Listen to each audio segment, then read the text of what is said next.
The pick is finally in. We have been waiting for the 2025 NFL draft to get here, and we've officially started with Cam Ward going to the Tennessee Titans. This is not a shocking pick for me. He was a guy that I had mocked to the Tennessee Titans months ago. I really didn't think Tennessee was going to be able to pass on a player like Cam Ward after what they saw from Will Levis at the end of last season.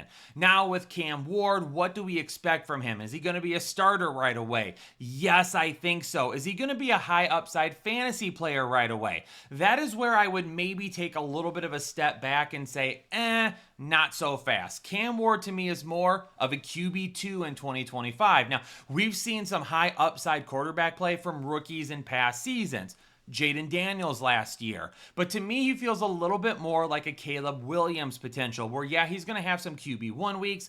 He's going to have some weeks just outside the top 12 as well. He's not going to have nearly the rushing upside, even though he can use his feet, as what Jaden Daniels did. And the weapons that he has there are not quite as good as what I felt with like Terry McLaurin last season. So when you take a look at Cam Ward, he definitely has quarterback 2 potential. 2 quarterback leagues, super flex leagues is your QB2 or your QB3. And those 1 quarterback leagues, though, I'm probably going to pass on Cam Ward for right now. But that doesn't mean I don't love him. When you watch Cam Ward on tape, his strengths, post-snap reads, and progressions. He will stand in the pocket and he will look through his progressions if his number 1 option is not open. And he does a really good job of watching the defense in their post-snap read and what they do and how he can get it to the open receiver. He's got tremendous arm strength. He can make a throw to all levels of the field. He's got accuracy from multiple slots as well. Think about a Patrick Mahomes. Think about a Matthew Stafford. He can make throws sidearm, 3/4, over the top, on the run, behind his back, loop-de-loops. Okay,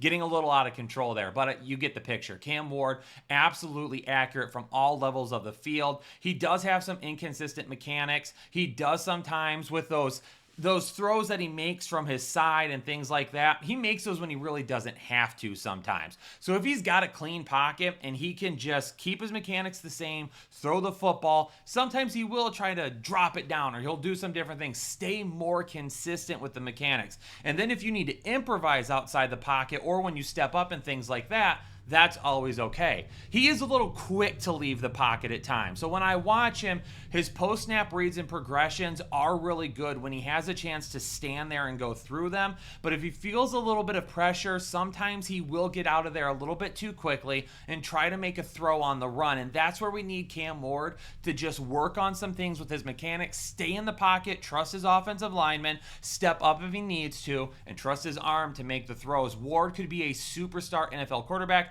If he works to perfect his mechanics, he can improvise with the best while not sacrificing accuracy or velocity on his throws. But what about the players around Cam Ward? For me, Calvin Ridley is going to go back to being that boomer bust player that we saw in Jacksonville a couple of years ago. Now, this past season, with just awful quarterback play and inconsistencies in the offense, he was way more bust than boom. A couple of years ago, while he was in Jacksonville, you definitely saw that potential a little bit more often. And with Cam Ward and his arm strength, I definitely could see Calvin Ridley have a few more of those boom games, but not enough to consider him a guy that I would want as my wide receiver 1 or even wide receiver 2. I would rather have him as a wide receiver 3, knowing that he's going to have some good weeks where he's going to have some big games.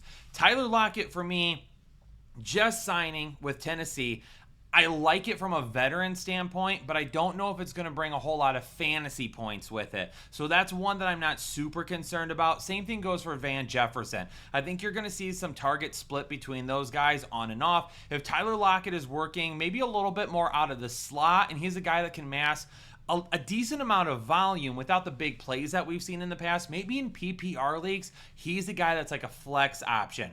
Tight end position, Chiggy Oko, we've seen him up and down at times. I really don't think that he is a guy that finds his way into the top 12, but maybe he's like a late round lottery pick this year. And then the run game should be very solid. In fact, this should help the run game. Last year, Tony Pollard, very solid, great floor, was a guy you could really rely on to be your RB2. And I think we're going to find that again with him this season. And if he's able to give you that with the updated passing game with Cam Ward and a little bit more big play potential, you might see some more ceiling from Tony Pollard that allows for that safety, but some weeks that might win it for you as well. As far as Tyjae Spears goes, he's still going to be one of those priority ads. If Tony Pollard ends up getting hurt, Pollard will end up being the starting running back, and then we'll take a look at Tyjae Spears, potentially in PPR leagues, depending on if Cam Ward dumps it off to him enough, or if something happens to Tony Pollard, then he becomes the guy that we take a shot on. Headliner Nation, stay right here all evening long. Make sure you have the draft on your TV,